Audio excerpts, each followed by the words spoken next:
Live from ABC7, this is Eyewitness News at 8 p.m. on LA56. New revelations tonight about the man arrested for the alleged attempted kidnapping of a 13-year-old girl at a bus stop. And why the LA School District argues a 14-year-old girl consented to having sex with a teacher. Convicted of slowly poisoning his wife to death with nicotine, now an Orange County man has been sentenced. Good evening, I'm Mark Brown, in for David Ono. And I'm Colleen Sullivan. Welcome to Eyewitness News on LA56. We'll get to those top stories in just a moment, but first some breaking news. A 7.3 magnitude earthquake has hit Indonesian waters. The epicenter is shown on the map right between Australia and the Philippines. The Pacific Tsunami Warning Center says it has the potential to create hazardous tsunami waves along nearby coast, but says there is no danger posed to Hawaii or the west coast of America. So far, no reports of injuries or damage. We will continue to bring you more information on this quake and any images that come into our newsroom. And we are learning new information about the attempted kidnapping of a 13-year-old girl at a bus stop in Santa Clarita. The man is under arrest thanks to the quick action of an eyewitness who intervened. And we're also learning more about the man's arrest the day before the attempted kidnapping. Eyewitness News reporter Jory Rand is live in Santa Clarita with more on this story. Jory? Yeah, it turns out this story may have many people questioning whether they should have voted yes on Proposition 47, which passed in the election last week. More on that in just a bit. First, more on what happened here on Wednesday morning. It was 8:30 in the morning when a young girl, 13 years old, was waiting at this bus stop here on Sierra Highway in Santa Clarita, waiting to go to school. She was approached by a homeless man who tried to accost her, tried to abduct her, and police think tried to sexually assault her. It was only because of a passerby happened to be driving down the road who honked their horn, yelled, called police, that girl was able to escape and pointed police in the direction of this suspect. That suspect has been identified as Guillermo Lomeli Ceniceros. He's been charged with 5 felony counts and is being held on $3 million bail. But it turns out this suspect may have been in jail Wednesday morning had it not been for Proposition 47 passing. Eyewitness News has learned that Ceniceros was arrested at a local Stater Brothers on Tuesday for a misdemeanor crime. The local website hometownstation.com reports it was a commercial burglary. Now, because of Prop 47, that commercial burglary is now a misdemeanor and not a felony, which means that suspect was arrested and released and eventually wound up here at this bus stop. And again, thanks to that passerby, he was caught. A Good Samaritan, a passerby, stopped her vehicle, honked her horn, immediately alerted law enforcement to what she saw, a struggle going on, and this attempt kidnapping going on. The victim in the case, which has now been identified as a 13-year-old girl, ran off to contact law enforcement and never returned to the scene. Now, we have contacted the DA's office for confirmation on those facts in Proposition 47. We are awaiting word back from them. But again, this suspect held on 5 felony counts on $3 million bail. That 13-year-old suspect safe with her family tonight because of the actions of a passerby. We're live in Santa Clarita. Jory Rand, ABC7 Eyewitness News. Jory, thank you. Many unanswered questions tonight after a body was found near a freeway off-ramp in Mid-City. The remains were discovered about 4:30 this afternoon near the Venice Boulevard off-ramp on the westbound side of the 10 freeway. The Highway Patrol has shut down the off-ramp to investigate the scene. There's a SIG alert issued now. Traffic is backed up all the way to downtown. Still not clear how the body got there. The identity of the person has not been made public. It's news that's sparking a fierce reaction tonight. A lawyer who successfully argued that a student was at least partially blamed for having sex with her middle school teacher has been dropped by the LA Unified School District. Eyewitness News reporter Miriam Hernandez has details on the case and what the school district is now saying. Addison Middle School, the setting for a child molestation, then a lawsuit that now has LAUSD on the defense. The school district is apologizing, and this afternoon it fired the lawyer handling the case, W. Keith Wyatt. The incident involved a math teacher, Elka Hermida, who was convicted of molesting a 14-year-old student. The girl then sued the district, alleging the school administrators failed to protect her. It is attorney Wyatt's defense of LAUSD on a KPCC radio show that is drawing fire. that the 14-year-old girl was partially to blame for her molestation. That she lied to her mother so she could have an opportunity to have sex with her teacher, that she went to a motel in which she engaged in voluntary consensual sex with her teacher. Why shouldn't she be responsible for that? It's shocking that, the district would again take that position at trial and, point the finger at the victim of sexual abuse. Holly Boyer is representing the victim in the appeals case. In the initial trial, the jury found that LAUSD was unaware of how Elkis Ermita abused children on and off campus. What troubles Boyer and many child molestation lawyers is that a judge allowed Wyatt to blame the victim in court, too. The basis? A statement in a 2001 Supreme Court case. This is the line. Anthony DeMarco, a child molestation specialist, shows it to us. Quote, "In some cases at least, a minor may be capable of giving legal consent to sexual relations." Unquote. But DeMarco says the statement was parenthetical, not a point in any decision. Have you ever seen a case prevail with this argument? No. The Supreme Court was very concerned with making sure that it was clear that victims of childhood sexual abuse are just that. They are the victims. Wyatt has apologized for his comments. LAUSD announcing his dismissal says, quote, "Mr. Wyatt's comments yesterday were completely inappropriate. Respect and empathy must be at the core of how we approach these cases, and Mr. Wyatt's remarks did not reflect that commitment." Unquote. DeMarco says more than the remarks, it is the district's legal position that is at issue. They should put a statement out condemning this wrong-headed view. Miriam Hernandez, ABC7 Eyewitness News. The appeal is in its very early stages, and an LAUSD spokesperson tells Eyewitness News they will continue arguing the district is not liable for the Edison students' molestation. And jury selection starts this Monday in perhaps the LAUSD's most high-profile teacher abuse case. It's the first civil trial brought by victims of former Miramonte Elementary School teacher Mark Burnt. He's now serving 25 years in prison for lewd acts against the kids he taught.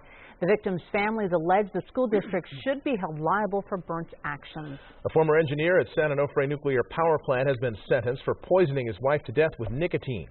Orange County Bureau Chief Eileen Frere was in the courtroom as friends and family of the victim called for justice. Exactly 7,459 days as of today have passed since my best friend Linda was murdered in her own home, in her own bed, by her own husband. Paul Curry looked down as he listened to his wife Linda's friend call him a monster. I have grieved to know that a person who professed to love her and took vows to protect her murdered her. The 58-year-old, a former nuclear engineer, met Linda in 1989 at the San Onofre Nuclear Power Plant, where they both worked. In 1994, she died at the age of 50 after numerous hospital stays. Her family says they always suspected Curry. Her generosity of spirit was likely her fatal flaw. Linda was, at the very least, irreparably harmed from the first poisoning. We know that being poisoned over that year amounts to torture. After her death, Curry moved from San Clemente to Kansas, where he worked as a city building inspector. Curry was arrested in 2010 after investigators discovered new evidence. Last September, he was found guilty of murdering her with a lethal injection of nicotine. The prosecutor says the motive, more than $500,000 in life insurance and other benefits. The defendant is sentenced to life without parole. The judge ordered Curry to pay well over $500,000. It includes restitution to Linda's family, and more than $116,000 of it is to go back to SoCal Edison. It was pension money that he received after Linda's death. Neither Curry or his attorney had anything to say at sentencing. In Santa Ana, Eileen Frere, ABC7 Eyewitness News. Two women convicted of kicking and beating to death another woman during a brawl were each sentenced to 6 years in prison today. The judge had harsh words for 27-year-old Candace Brito and 26-year-old Vanessa Zavala. He told them they could have easily avoided the tragedy by swallowing their pride and walking away from the fight. The brawl happened outside an Orange County nightclub. The victim was 23-year-old Kim Pham. The judge was also critical of the people who stood around and watched. He said any one of them could have stepped in and prevented the death of a young woman. Police need your help finding this man. He's suspected of punching another man several times and kicking him in the head outside the Roosevelt Hotel on Halloween night. The victim suffered serious injuries. The suspect is described as a 30 to 35-year-old Hispanic, about 5'8", 180 pounds, with numerous tattoos covering his back, as you can see, and arms. Anyone with information is urged to call police at 1-877-LAPD 24/7. On this Friday night, we check in with Jonathan Novak to see what the weekend has in store for us. Jonathan? It's pretty good, Mark. We had a little bit of light drizzle, even a little shower activity last night. Tonight, that live Meganopolis 7000 HD showing dry conditions if you are heading out. Bring the jacket. Going to stay dry, though, this evening. The clouds will return, though. We've had some sunshine today, enough so that we were allowed, so to speak, to warm up to 73 in downtown. That is right smack dab where we should be, but our low was 62 with those morning clouds. It keeps that heat trapped enough that we saw those morning lows well above average. We're still at 63 in Long Beach right now. A lot of lower 60s across the board right at the moment. 59 Riverside, though, 58 in Hemet, 67 Santa Ana, 64. Good evening, Santa Monica. So tomorrow, 57 to start, another cloudy one, but we'll get the clouds out by about 10 a.m. 1 p.m. at 71. I'll tell you about a warm-up in the weekend forecast coming up in the 70s. All right, Jonathan, we'll see you in a few minutes. Okay. It's no longer a matter of if, but when President Obama will take unilateral action on immigration reform. That action is expected to include protections for about 5 million immigrants living in the U.S. illegally. At a news conference in Burma today, the president said he's made it clear to Republican leaders he will exercise his authority to make America's immigration system work better. But House Speaker John Boehner says he's not ruling out shutting down the government if the president goes forward. I gave the House over a year to go ahead and at least give a vote to the Senate bill. They failed to do so. We're going to fight the president tooth and nail if he continues down this path. Meantime, Vice President Joe Biden announced today the U.S. government will launch a program next month to grant refugee status to people under the age of 21 who live in Guatemala, Honduras, and El Salvador, and whose parents legally reside in the U.S. The program does not apply to minors who have arrived in the U.S. illegally. Starting tomorrow, Californians will be able to apply for and enroll for health insurance coverage in 2015. Open enrollment for Covered California goes from November 15th through February 15th. CoveredCA.com allows Californians to shop and compare plans based on price and benefits, among other features. The 2015 open enrollment comes as the nation heads into the second year of the Affordable Care Act. Ahead on Eyewitness News, reporters and other workers being asked to deliver their own newspaper. We'll explain. And we're hearing from one of the women accusing entertainer Bill Cosby of rape, why she says she decided to renew her accusations decades after the fact. And cities across the nation are preparing for a grand jury decision in the Ferguson, Missouri shooting of Michael Brown. We will hear from Brown's parents, who just returned from a UN meeting in Switzerland where they testified about police brutality.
Reporters and other workers being asked to deliver their own newspaper. That is the latest plan at the Orange County Register.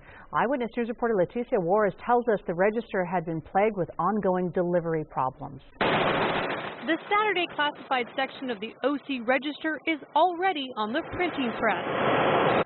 Subscriber Stevie Magid just hopes tomorrow's edition makes it to her front door. So I haven't had a delivery problem yet. I just haven't had a delivery. In October, the Register parted ways with the LA Times as its home delivery carrier.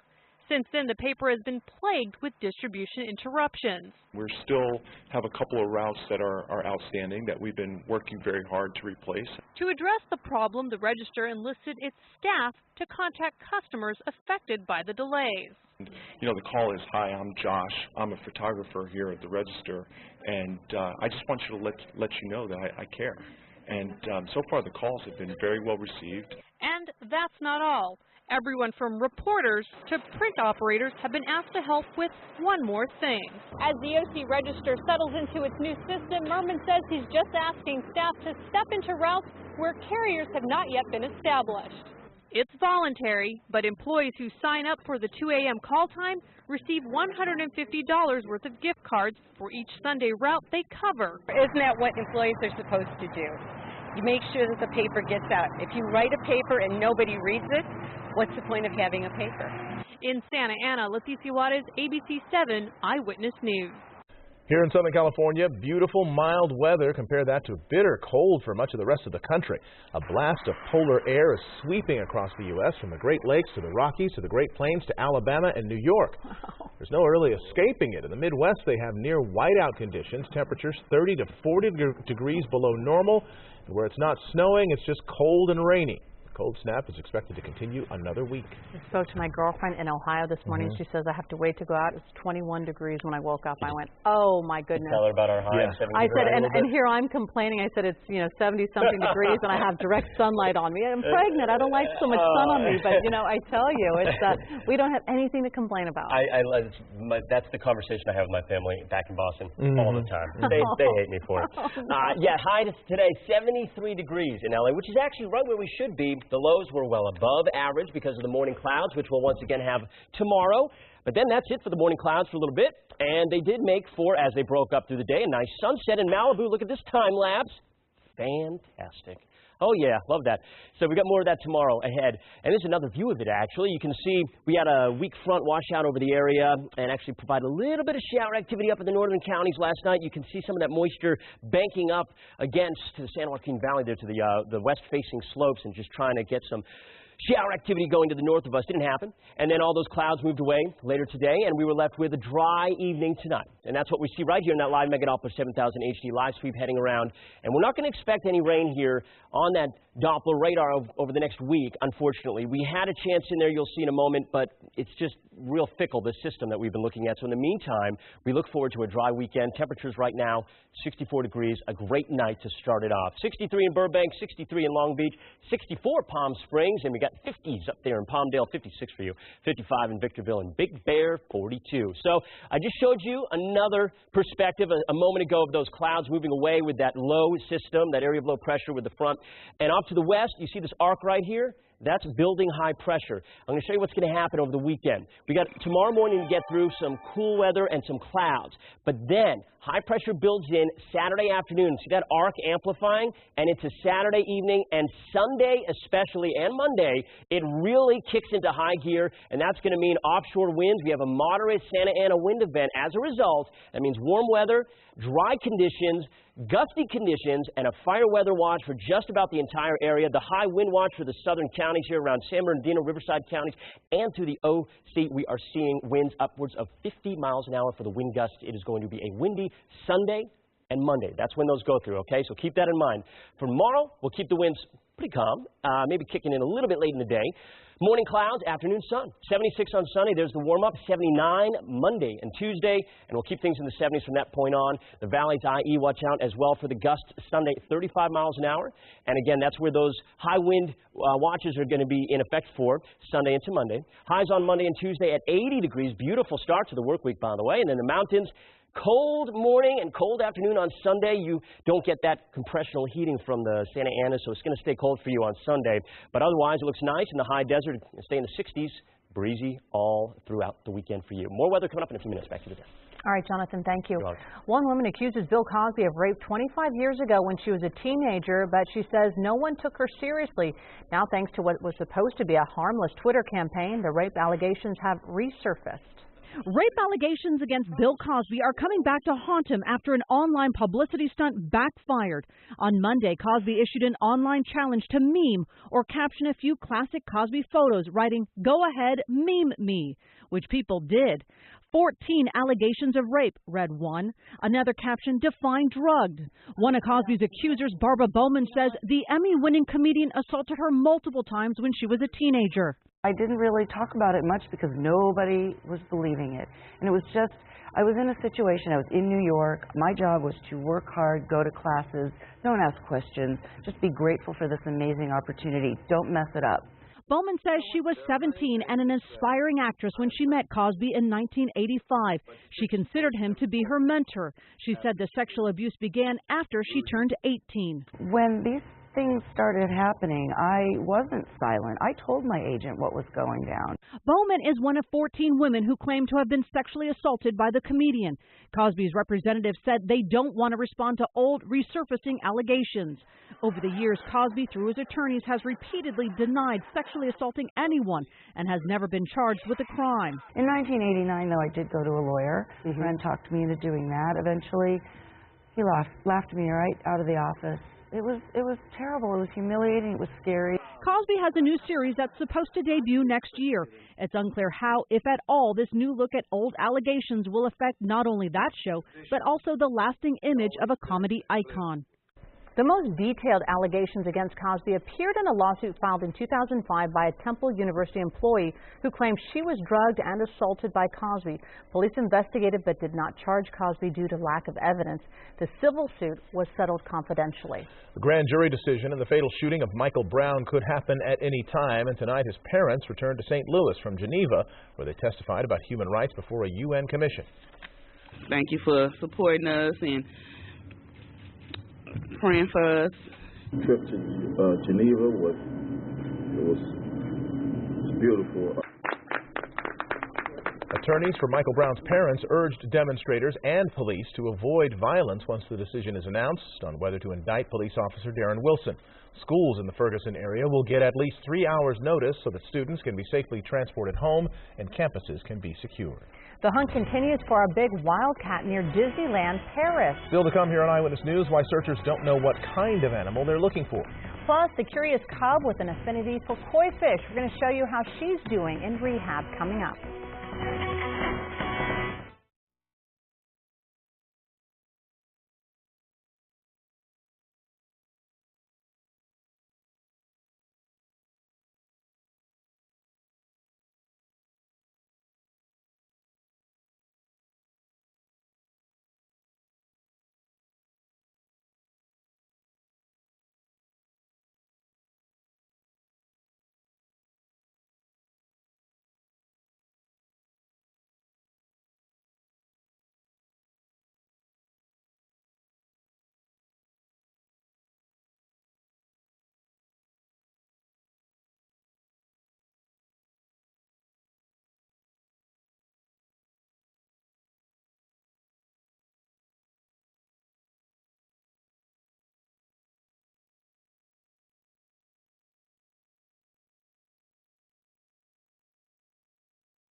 A wild cat seen wandering through parts of France near Disneyland Paris is not a tiger. However, French authorities are still trying to determine the identity of the feline.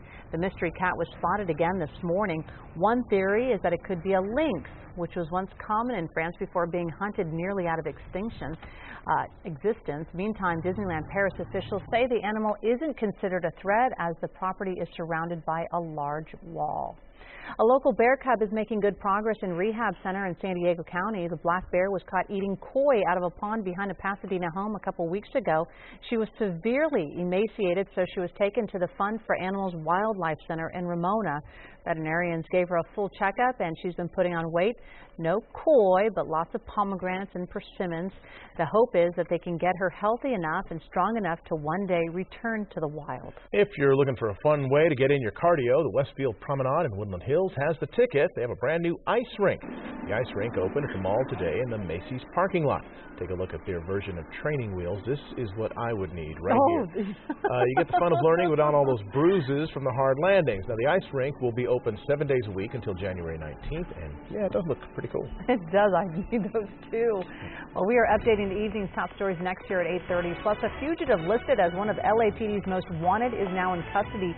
Details on the murders he's accused of committing and where he was found. And police rushed to a local restaurant after a deadly stabbing is reported, who they now have in custody. Plus, the LA mayor responds to reports his mansion uses 5 times more water than the average home.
Live from ABC7, this is Eyewitness News at 8:30 p.m.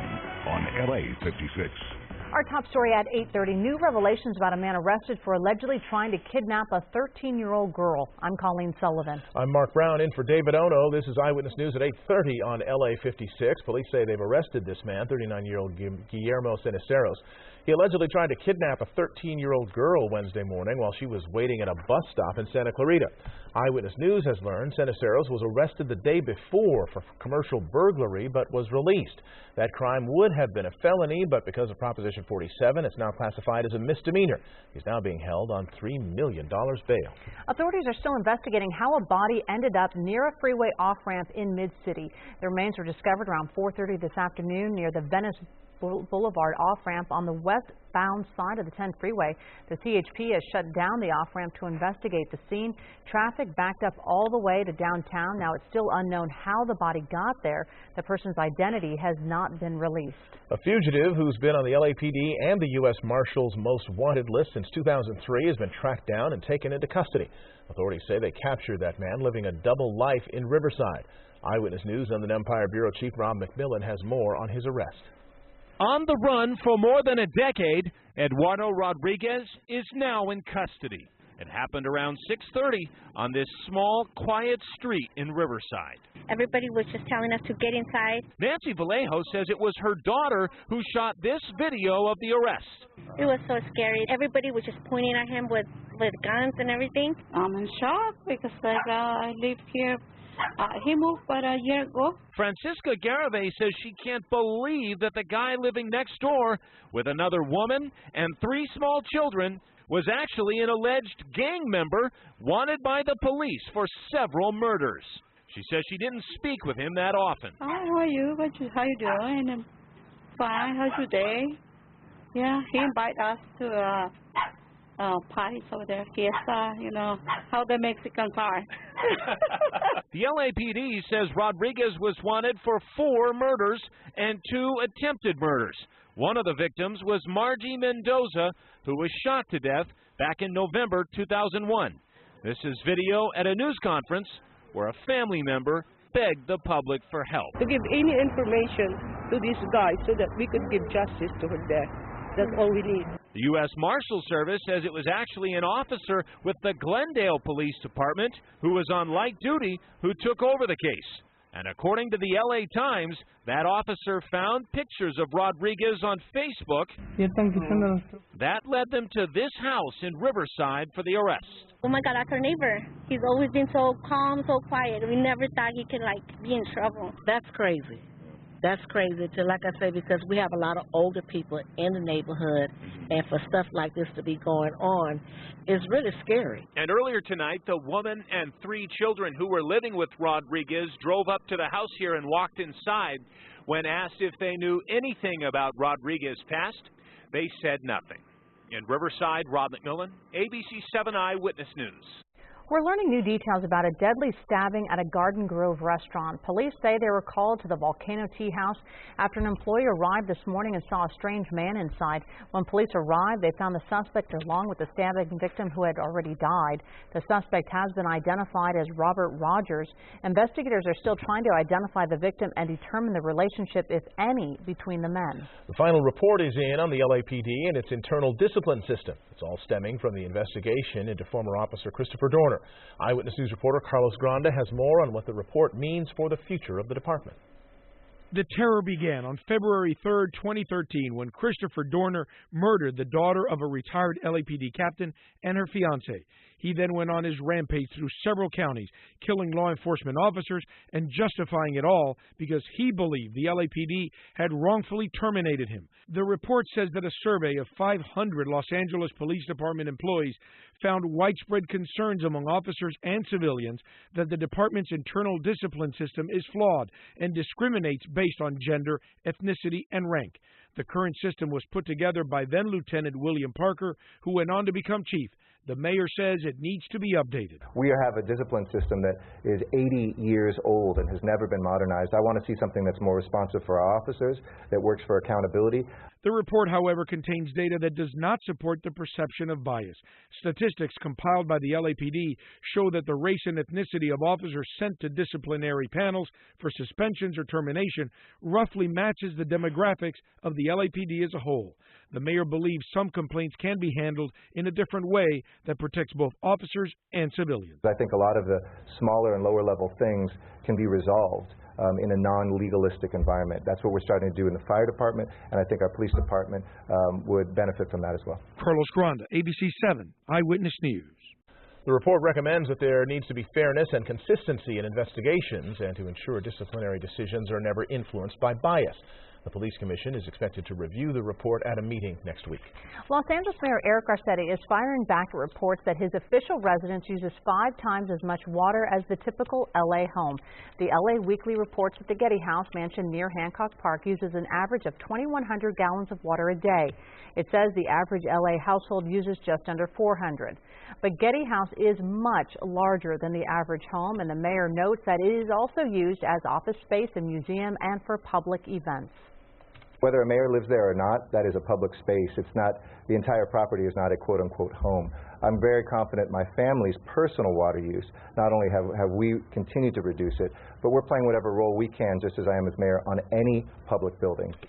And to that end, the mayor notes that some of the front landscaping has been removed from Getty House to cut down on water usage.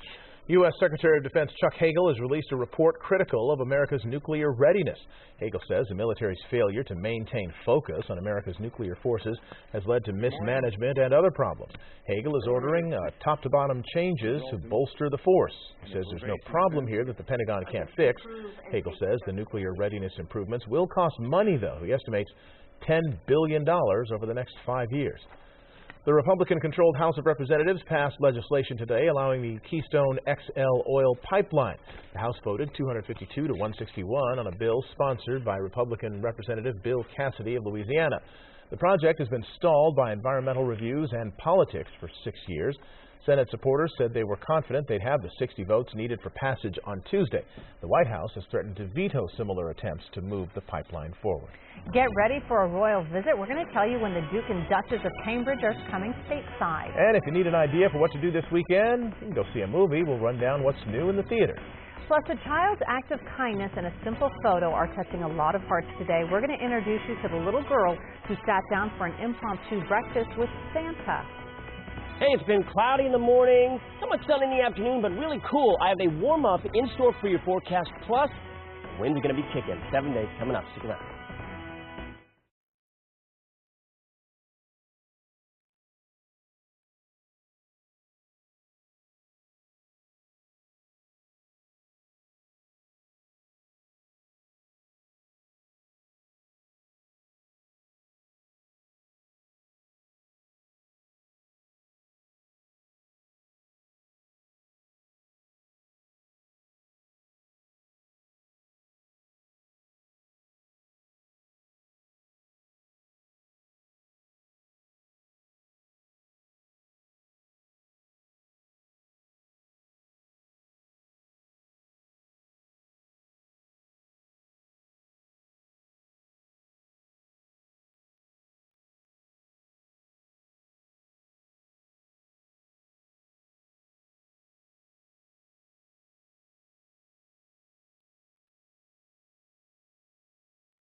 If you're headed to the theater this weekend, the options range from broad comedy to Oscar contenders. Entertainment guru George Pinocchio runs down what's new at the movies.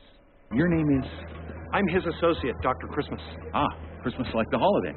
No, like the tree. It's been 20 years since we last connected with dim-witted buddies Harry and Lloyd. The characters, played by Jeff Daniels and Jim Carrey, return to theaters this weekend for a new adventure in Dumb and Dumber 2. The original film's directors, Peter and Bobby Farrelly, also return to this PG-13 rated comedy. Can you look at me for a second? No, wait! Hey, look at me! I see you. I see you. Beyond the Lights is the story of a young singer whose career is on the brink of superstardom. The pressures that come with this newfound success drive her to a suicide attempt. She falls in love with the cop who saves her, despite protests from their friends and family who want them to each focus on their respective careers. New and in limited release, Rosewater from first-time director Jon Stewart. Gael Garcia Bernal stars in this true story of a journalist who went to Tehran to cover the 2009 election. The video he collected showing street riots got him arrested, and he spent 118 days in captivity being tortured and interrogated. Tommy Lee Jones is the man behind The Homesman. He wrote and directed Hilary Swank in this story of pioneer women living on the edge of the American frontier. Jones co-stars as an ex-con who volunteers to escort the women across hostile territory. And there's plenty of Oscar buzz surrounding Foxcatcher.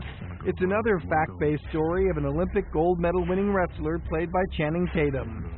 He's invited by wealthy heir John DuPont, played by Steve Carell, to train for the 1988 Seoul Olympics at his new state-of-the-art facility.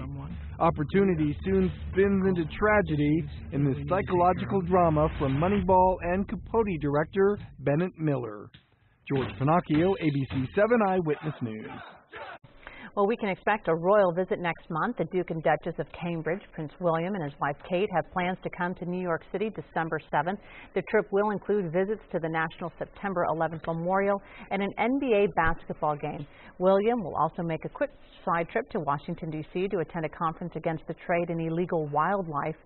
At an appearance last night at London's Palladium, the boy band One Direction had the chance to meet the royal couple after being introduced to the pregnant Kate. Harry Styles told reporters he said congratulations on the bump, adding that she didn't look bumpy. And band member Liam Payne said he was the most nervous he's ever been in his life. And Louis Tomlinson said he regretted not calling Kate ma'am. Coming up, a heartwarming story ahead of the holiday season. A toddler joined Santa for breakfast so he doesn't have to eat alone. And scientists are rushing to get as much information as they can from their comet lander. We're going to show you the latest pictures sent back from the groundbreaking mission. And coming up in sports, the Lakers in action tonight while the Clippers are off. We'll show you how some of the players spent their day off giving back.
A European probe that landed on a comet performed two tricky maneuvers today, drilling into the surface and rotating itself to catch more sunlight on the solar panels. The rotation was necessary after the Philae lander bounced away from its expected landing point on Wednesday. Scientists are concerned the battery will run out and are hoping it can rely on solar power from its panels. The probe is collecting data from the comet to help scientists learn more about the universe. What is your data telling you right now, Jonathan, about the weekend? Looks pretty good. By the way, you know that is 300 million miles from here? Amazing. Incredible. It blows my mind. It's amazing. You know what would be even more amazing? What? If we got some rain. Well, we did have some last night. That's right. We're going to look at that. We had a little bit of shower activity last night. All right, good. See, it's good. She's on it. We're paying attention. Very good. That's right. Live Megan Alpha 7000 HD shows. Tonight we're dry. This weekend we're going to be dry. Now, you guys, we were looking at the system for next week, Tuesday, Wednesday. Unfortunately, it just does not look like it's coming to fruition right now. It's still a ways off, fingers crossed, but it's one of those situations where the models are flip-flopping, and that's never really a good sign, doesn't bode well for a system rolling through when there's inconsistency like that. But it is still a ways off, so we'll cross our fingers. Live Megan Alpha 7000 HD, we're dry. Colleen mentioned some of the rain. We're going to look at that in a second. Highs today, pretty similar to yesterday. 71 in Long Beach, Burbank 73, Oceanside was 68. And last night, over the last 24 hours, we had 1/100th of an inch in Long Beach, a trace in Burbank and Santa Maria, and we almost got to 1/10 of an inch in Ventura and Oceanside. Some really isolated areas of a little bit of shower activity that showed up as a little energy moved through the area and popped some showers up to the northern portions of the area especially. LAX, it is 64 right now over the airports. 49 Wrightwood, good evening to you, and 59 Santa Clarita over to Ojai. 62 in Oxnard. We're having a good evening there. You guys are going to see the clouds roll in again tonight. We got a little Catalina eddy that's going to roll in overnight, and that's going to mean some clouds at the coast, especially from Ventura south. We'll see those clouds in the morning time and clear out for the afternoon. In the meantime, the cold, cold weather. There you go. Billings is at 5, Montana, -1 in Bismarck. The cold, frigid air still causing just a winter feel for most of the country. By the way, there you go, Boston, 34 to 37 in New York. So for us, we are pretty much sheltered from that cold air. We got the Rockies that's keeping it off to the east. So for us, we're looking at that onshore flow. But you see here just off to the west, that arc, that's high pressure that's going to build in on Sunday and Monday. Now, it'll bring warmer weather, but it's also going to bring high winds. In fact, we have a high wind watch in effect Sunday 4 a.m. to Monday 4 p.m. for the southern county, San Bernardino, Riverside County, and the Orange County area. The rest of the area, and including you, has a fire weather watch for Sunday and Monday because of the gusty winds. Winds 15 to 20, gusting 40 plus starting on Sunday into Monday for the northern counties, 20 to 30, gusts to 50. For the areas that have that high wind watch on Sunday and Monday. So the winds will kick up for the latter half of the weekend into the work week. Highs tomorrow, again, a lot like today, 71 in LA, a lot of areas seeing upper 60s, lower 70s, morning clouds, afternoon sun, and then the winds kick up and the temperatures do as well on Sunday. So there you go on LA Metro and Orange County, powered up by AccuWeather 76. We're up to 79 on Monday and Tuesday, 75 on Wednesday. It's a fantastic forecast from that point on. Valleys IE, you've got 70 tomorrow, so another day that's basically right around where you saw the last couple of days. 76 on Sunday, 80 Monday and Tuesday. You're back above average, if you can believe that. The winds will be kicking up, though, so keep that in mind. The mountain areas as well. You have a cold day on Sunday, and then you're into the 60s by Tuesday and Wednesday. And look at the high desert. Breezy and mild throughout that 7 day. Dallas has more on ABC7 at 11. All right, Jonathan, thank you. And you can help make sure every kid in Southern California gets a new toy this holiday season. Our Spark of Love toy drive is already underway, and our resident elf, Garth Kemp, is getting ready for our first Stuff a Bus event of the year. It's 1 week from today, Friday, November 21st at Los Cerritos Center in Cerritos. Garth will be there from 4:30 a.m. through 6:30 p.m. Bring a new unwrapped toy or sports equipment to help fill those buses. And if you can't make it, you can still donate online and let us do the shopping for you. Go to abc7.com/sparkoflove for more information. Sports now. The 50th annual NHRA Finals are underway at Auto Club Raceway in Pomona. 31-year-old Erica Enders-Stevens could make drag racing history as the first woman to ever win a championship in the pro stock division. Stevens in the red car is the present points leader after winning in Las Vegas 2 weeks ago. The Houston, Texas native says she's confident she can put her name in the record books. I'm just trying to stay as positive as possible. We're coming off of a huge win in Las Vegas, and we've certainly got the car to beat right now. I'm driving well, and it just feels really good coming here. Having said that, it's definitely a high point. It's definitely stressful, lots of pressure, but the pressure only comes from within. She enters this weekend with a 17-point lead over two-time champ Jason Line. To soccer, the U.S. in action against Colombia in an exhibition game, and that is a handball in the penalty box by Pablo Armero. Josie Altidore steps up and calmly knocks in the penalty kick to give the Americans a 1-0 lead in the 10th minute, but the U.S. couldn't hold on to it. Colombia scored 2 goals in the second half to win by 2-1. The third straight match in which the Americans allowed a goal from the 86th minute on or later. We're getting a first look now at the Laker Christmas Day jerseys. Here's Kobe Bryant's jersey. The NBA is doing away with the sleeved jersey that they had last Christmas to bring back the sleeveless ones. Also, the players' first names, not last names, are on the back. The Lakers play at Chicago on Christmas Day. And we can't forget the Clippers. They're also playing on Christmas at Staples against the Golden State Warriors. Here's what Blake, Chris, and the gang will be wearing. The Clippers logo and number on the front. First names again on the back. And the Clippers continue to give back this holiday season. Today was the 26th annual Teamwork at the Table event at the St. Joseph Center in Venice. Players like Blake Griffin and Matt Barnes were there to provide families with food, clothing, and books. They dished out Thanksgiving turkeys that were donated by Ralph's and Food for Less. The Clipper players were joined by members of the U.S. Air Force as part of the NBA Cares Hoops for Troops program. The fans and the people of the city are what make us who we are. And to be able to come out and give back and to interact with people and people of the city, it's great because, like I said, they're a whole support system and they need to know that we appreciate them. And more news straight ahead here at 8:30. And ahead tonight on Eyewitness News at 11 on ABC7, a really sad story. A dog chews off his own paw to escape being chained. Hear Rocky's story. And it is the official start to award season. Hollywood's A-listers come out for a big award show where 12 people pick the winners. These stories and all the late-breaking news on Southern California's #1 late newscast, Eyewitness News at 11 on ABC7.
We learned this today. Kiddie pools are very popular with baby elephants. Adorable. At least with this little baby elephant at the Reed Park Zoo in Tucson, Arizona. She's a little too little to swim in the big pool with the grown-up elephants in their exhibits, so zookeepers decided to get her one more her size. Very nice. Well, we know who's popular with little kids, and that's Santa. There's a 3-year-old girl from Indiana who's definitely going to be on the nice list this Christmas. Gracie Lynn Wilson actually met Santa, but instead of thinking about what he could give her, Gracie Lynn was more concerned with what she could do for him. Jess Raitt shows us how. Jingle bells, jingle bells, jingle bells, jingle bells. How do the jingle bells? Gracie Lynn Wilson is an energized little 3-year-old. I Christmas tree. One of Gracie's favorite holidays is Christmas. The inside of the Wilsons' home is all decked out already. When Gracie and her family went to breakfast this week, they saw someone she immediately recognized. A gentleman just walked in, looked identical to Santa, had the glasses. Everybody needs toys. The outfit, the hair, perfect. Santa. Well, Gracie will love this. So when we get seated, come to find out his table's right next to ours and he's sitting by himself. Mommy, that's Santa. Daddy, that's Santa. Not wanting Santa to eat all alone. You can tell me you saw Santa Claus? I see Santa Claus. Gracie marched right over and joined Santa for breakfast. He was eating a whole time ago. Yeah? And I was eating. She pulled up the chair and they just started having a conversation like they knew each other for years. Gracie's family captured the moment and sent us this photo. We posted it on Facebook, and it's been shared across the country. When he asked her what she wanted for Christmas, all she said was her baby brother James, which is due in like 3 weeks. What did you think to talk about? Baby James. It was cool to see a 3-year-old say they don't want anything for Christmas and they just want their baby brother here. So we set out on a mission to track Santa down, and we found him doing what he does best. Well, you know what? I thought that was pretty special.